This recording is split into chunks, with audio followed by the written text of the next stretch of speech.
ব্যাপারটা কিছুদিন আগেও একটা ট্রেন্ড হয়ে গিয়েছিল যে আমাকে লিখতেই হবে, ফেব্রুয়ারি মাসের বই মেলাতে আমার একটা বই আসতে হবে।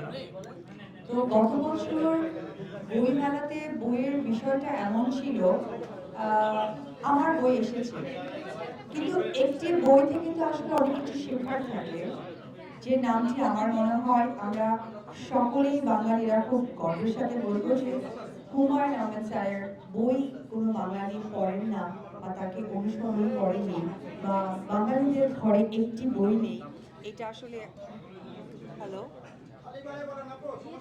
আচ্ছা এটা এটা এটা আসলে ঠিক আছে।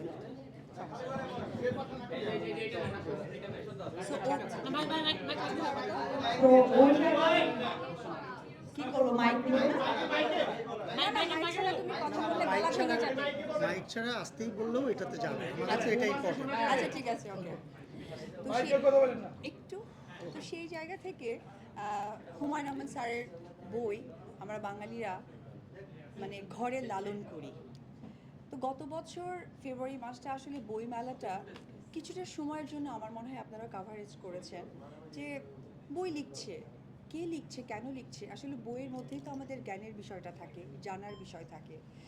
অনেকেই আছে যে বই পড়তেই ভালোবাসেন, অনেকেই আছে যে বই থেকে অনেক কিছু জ্ঞান নেন, অনেক সত্য, অপ্রিয় সত্য এবং অনেক কিছু। তো আমি নুসরাতের সাথে আমার দীর্ঘ ১.৫ বছর হচ্ছে পথ চলা, আপনারা এর আগে হয়তো বা খুব একটা দেখেননি। সেই ২ বছরে আমি দেখেছি যে একটা মানুষ কতটা পরিশ্রমী হতে পারে। আমি যদি ব্যক্তি জীবন নিয়ে নুসরাতকে বলি, আমার মনে হয় যে ইন্ডাস্ট্রিতে কাজ করার কোনো প্রয়োজন নেই তার। কারণ আমরা সকলে এখানে, আপনারা যারা আছেন, আমি সহকারে বা জয় বা পেছনে আমরা যারাই কাজ করি, তার পেছনে কিন্তু সত্যি একটি কারণ থাকে যে এটা আমাদের রুটি রুচি, এখান থেকে আমাদের আর্নিং আসবে, আমাদের সন্তান পরিবার সব কিছুই চলবে। এবং আপনারা যারা এখানে ক্যামেরা নিয়ে আছেন, আপনাদেরও কিন্তু ঠিক সেই লক্ষ্যটাই আছে, আমি যদি সত্যি বলে থাকি। তবে এই মেয়েটার না আসলে সত্যি কথা বলতে গেলে তার শ্বশুর বাড়ি বা বাবার বাড়ির এই জায়গা থেকে প্রয়োজনটা নেই। তবে মানুষের যদি প্রতিভা থাকে, সেটা যে কোনো জায়গা থেকেই নিজেকে প্রেজেন্ট করে। তা আমি সত্যি, আমি ওকে, আমাকে দিদি ডাকে, এত রেসপেক্ট করে, আজকে আমার সত্যি গর্বে অনেক বুকটা ভরে যাচ্ছে, কারণ বোনদের ভালো লাগে না, বোনদের ভালো লাগে, এটা সত্যি। তো এই রুহি, এটা ও যখন পিকচারাইজ করেছে আপনারা দেখবেন, পাশাপাশি বই লিখেছে এবং বইমেলায় আসবে, আমার আশাও আছে যে বইমেলাতে আমি যাব ওর স্টলে, একটা অথেন্টিক বই, এবং আমি মন থেকে ওর জন্য অনেক অনেক বেশি দোয়া করি, প্রে করি, ওর লক্ষ্যে যেন ও এগিয়ে যায়। সবাই আপনারা যারা আছেন, আপনাদের অনেক ছোট, আপনারাও ক্যামেরার পেছনের মানুষ, আপনাদের হয়তো বা বলার জায়গাটা থাকে না, তবে ভাষাটা থাকে মনের।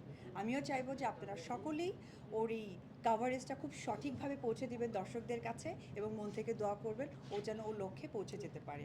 এটাই আমার বলার থাকবে। Thank you. আপনার কি কখনো বই আমরা পাবো কিনা একটু থাক থাক, ওরটাতেই থাকবে।